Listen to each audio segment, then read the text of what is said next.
Hey there, it's Steve from Serious Keto, and this is the Not So Serious Keto video podcast. I'm kind of taking a look at my little monitor over there, and I see if I kind of go down like this, it looks like I've got horns. It's a fender sign. Anyhow, I've got quite a list of potential topics today. We'll see how many of them I get through. The first one I want to cover, though, is the update on my extended fast. That will likely be in place of the podcast next Monday. What I want to do is get an entire week of refeeding in me and see how my body composition metrics look. I think that'll be sort of telling in terms of whether or not it was a worthwhile thing to do a 7.5 day fast. So that's coming next week.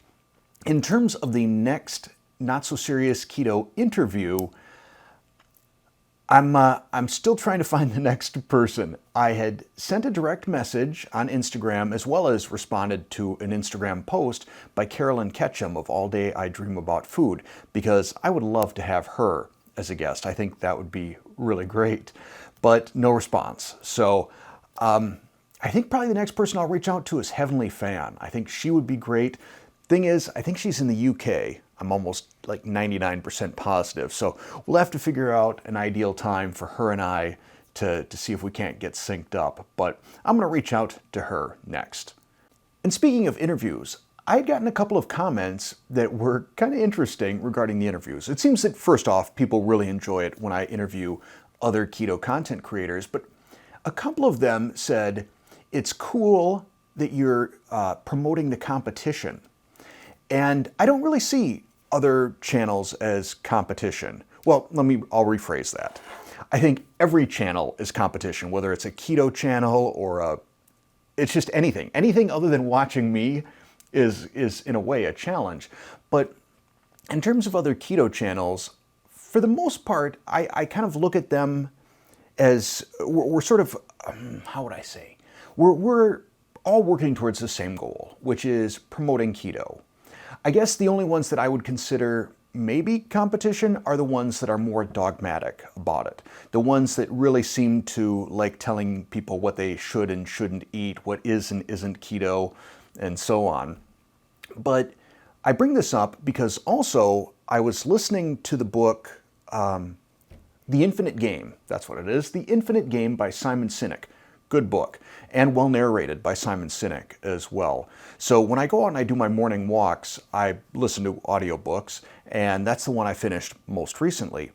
And he talks about worthy rivals. So getting out of the mindset that other people are your competition, whether that's in business, just in sports, wherever, on a YouTube channel. And he talks specifically about this sort of competition he felt with another author, Adam Grant. And when he eventually met Adam Grant, they wound up becoming friends. And just so much so that Simon Sinek, I believe, was perhaps the editor or proofreader or something like that on Adam Grant's most recent book. But what he said is, if you look at people as competition, then you are in the finite game. You're thinking there's got to be a winner, there's got to be a loser. The reality is there are worthy rivals, and by recognizing that, you elevate both of yourselves. You recognize that some people have skills that you can learn from, and you have skills that they can learn from. And ultimately, the pie that we share is huge. It would be a keto-friendly pie. And I look at that the same way within keto.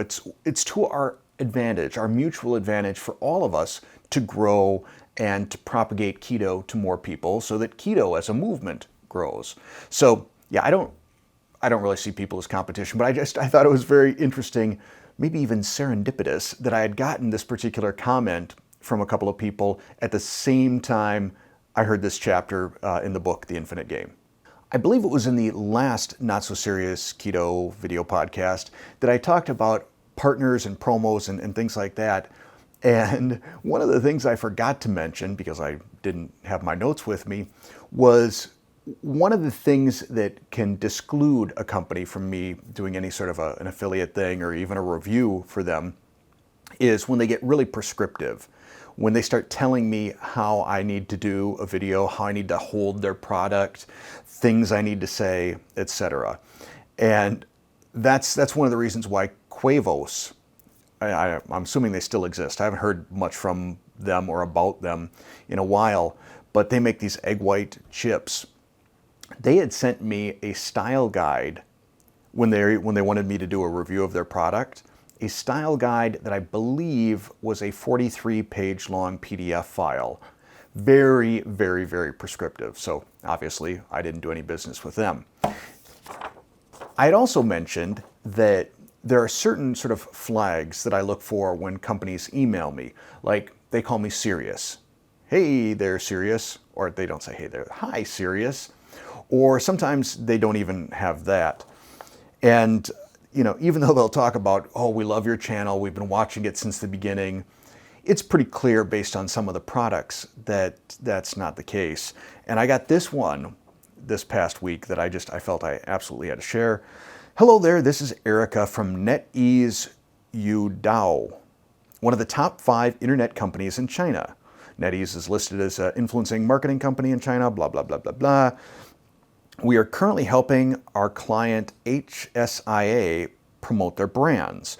We've looked through your channel and we really adore your content. And we believe that your unique beauty from the inside out could perfectly match the vibe of our brand, showing the world that women could be powerful, healthy, while graceful as always. So here are sort of the specifics. Brand, HSIA. Here's a product link, HSIA Life, if you want to go out and check them out.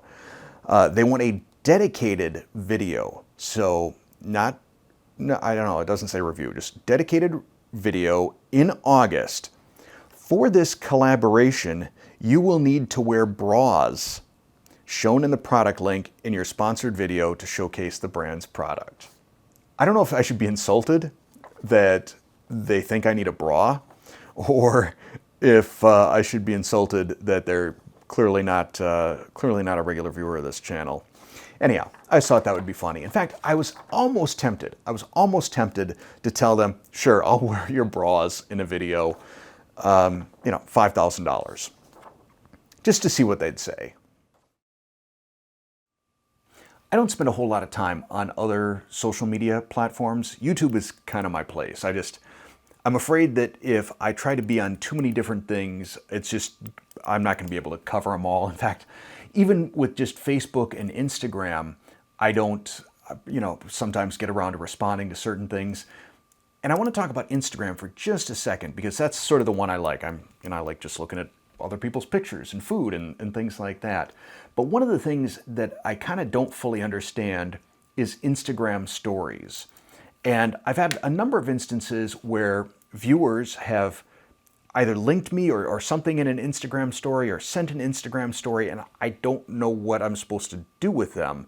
There's an option to add to my story, and maybe that's what I'm supposed to be clicking, but I haven't known what to do. So if you have ever sent me an Instagram story, you're making one of my recipes or something like that, and you reference me in it, and I guess I'm supposed to click add to my story, but I haven't, and I apologize. It's purely a result of my ignorance of the platform and not me just ignoring you. So just wanted to get that out of the way. With regards to YouTube, though, one of the things that I really, really want to stress, and I talk about that, or I mention it sometimes at the end of videos, hit that bell or hit subscribe, then hit the bell to turn on notifications. This is something I think a lot of people don't do, and I believe this because I have, I think, over 500 paid channel members, and one of the perks that they get is they get to see my videos in advance, sometimes a couple days in advance, sometimes a week in advance. And despite the fact that I have over 500 of them, on any given video that I release in advance, it gets maybe 75 early views. So maybe it's possible people just aren't that interested in viewing my videos early, but I think it's probably because they don't have notifications turned on, so they're not finding out that I'm releasing these videos. Now, you can turn on notifications specifically for certain channels. I think some people have notifications turned off just because they don't want their phone beeping constantly or getting emails constantly, things like that. So let me explain how you can do it specifically for one channel. or multiple channels, but the ones that you choose. And these are instructions for if you are on a browser. I'm not sure, depending on mobile devices, how you would do it, but you go into Settings. That's found over on the left-hand side of your browser. You may need to scroll down to see it. Settings, then Notifications, then Subscriptions. And under Subscriptions, you'll see a link for channels I'm subscribed to. And when you click that, you will see a list of all the channels that you're subscribed to, and then you can click bells on or off so that you only get notifications from that channel. So if you've been wondering how to do that specifically for a channel, there you go. And lastly, this is going to be a short podcast here. Lastly, I need to ask you for a little bit of help because July was the worst month that this channel has had since September of last year. So worst in terms of views, worst in terms of total watch time, worst in terms of subscribers, worst in terms of revenue. And maybe part of that has to do with the fact that it's the end of summer and people are going on vacation and things like that and not watching. But it's kind of disheartening to see it looked like the channel just cratered. And I don't think it has to do with content. At least I hope it doesn't have to do with content or my recipes or anything. But the way that you can help out, and you can help this channel, some of you help the channel by being a channel member, and that's fantastic. But something all of you can do is just help out this channel via the YouTube algorithm. So things like clicking the like button, that's definitely helpful. Leaving a comment is a good thing as well.